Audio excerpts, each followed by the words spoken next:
رامز جلال السنة دي مرعوب حرفيا من المحامية نهاد أبو القمصان، وخصوصا بعد ما أسماء جلال فوضت المحامية المشهورة المناصرة لحقوق المرأة وعلشان ترفع لها قضية ضد رامز، وخصوصا بعد اللي عملوا معاها في حلقة بتاعتها اللي جت في أول أيام رمضان. هتقولولي الله، طب ما دي كانت من كام يوم، اشمعنى جت دلوقتي تتكلم؟ ما الحلقة معروضة بقالها كام يوم والدنيا حلوة وزبادي خلاط وما اتكلمتش، اشمعنى جاية دلوقتي تتكلم؟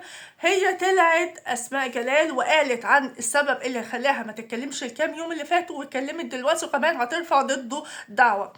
هل رامز فعلا مأمن نفسه قانونيا وان مفيش حد هيقدر ياخد عليه اي احكام ولا حتى تعويضات ودول بالدولار يا جماعة؟ وخصوصا ان في اقاويل طلعت واتكلمت وقالت ان اسماء جلال واخدة 60,000 دولار. هاتوا الحسابة واحسبوا.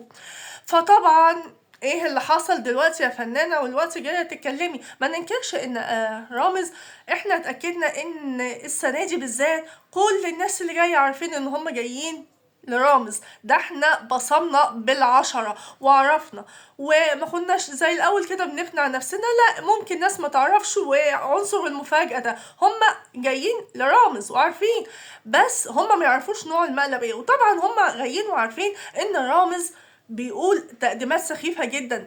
اما السنه دي ان هو الحاجات اللي كان بيعملها والضرب بالبنادق دي اللي هو كان بيجي في اماكن مش كويسه في الجسم، طبعا انا يعني قلت اكيد هتحصل مشاكل، اللي بقى اللي عايز يعدي ويفوت انت حر.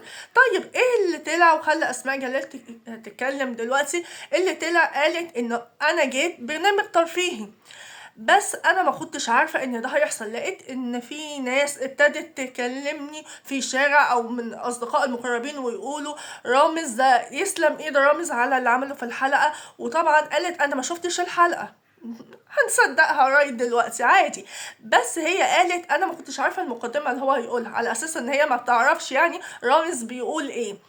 وطبعا التجاوزات اللي هو عملها، قالت لما لقيت الناس بتتكلم وان في ناس اسلوبها اتغير معايا وكده انا قلقت، وجيت وشفت الحلقه بعد ما اتعرضت بكام يوم، احنا ماشيين معاها ومصدقينك يا فنانه، وانا لقيت تجاوزات خطيره جدا وحاجات غير مسموح بيها، وانا كنت جايه البرنامج على اساس ان هو برنامج ترفيهي، ما كنتش اعرف ان ده كله هيحصل. فعلشان كده قررت ان هي ترفع ضده دعوه قضائيه، وطبعا راحت للمحاميه المشهوره نهاد ابو القمصان علشان ترفع دعوة ضد رامز جلال. اما بقى بالنسبة لرامز جلال، هو اكيد طبعا مأمن نفسه من كل اللي ممكن يحصل له من التجاوزات، او اي حد ممكن يرفع عليه قضية، لان هم بيبقى اكيد يعني اي حد بيكيشوه بالدولار يا جماعة، خدوا بالكم من النقطة دي، الاخضر ليه سحر برضه، طبعا لون الزرع ده جميل طبعا اكيد فاهميني.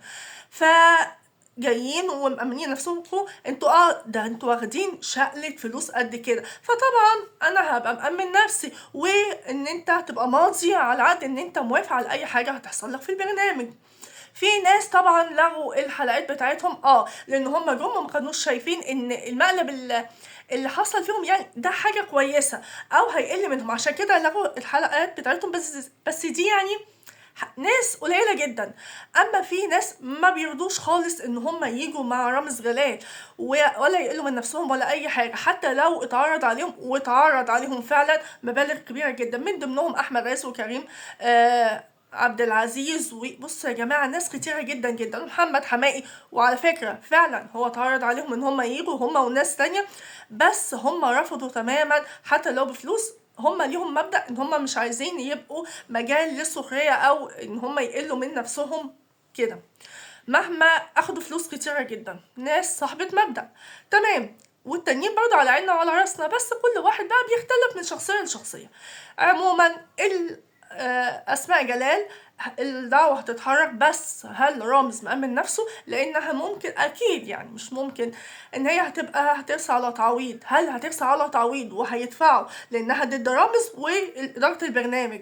وادفع يا معلم، ما انت شافت الاخضر بتاعك وممكن بقى تكمل فيه الموضوع. بس عموما انا اللي شايفاه ان رامز مأمن نفسه كويس جدا، لان في ناس قبل كده رفعوا دعاوي وما اخدوش لحق ولا باطل، لانه هو ماضيهم ان هم موافقين على اي حاجه بتحصل في الحلقه. يا ترى هتبقى الدعوة على ايه؟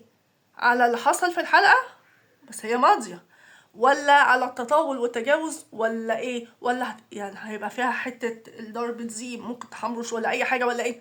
بصوا يا جماعة، هو بصراحة اللي بيعملوا اوفر اوي السنة دي وغير مسموح، وده اللي انا قلته قبل كده.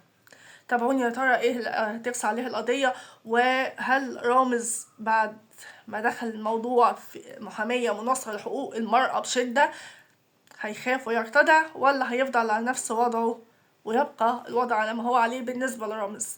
تابعوني وهنتابع الموضوع أول بأول. وهل يا ترى بعد أسماء جلال هنلاقي حد تاني يرفع ضده قضية ولا لأ؟ تابعوني.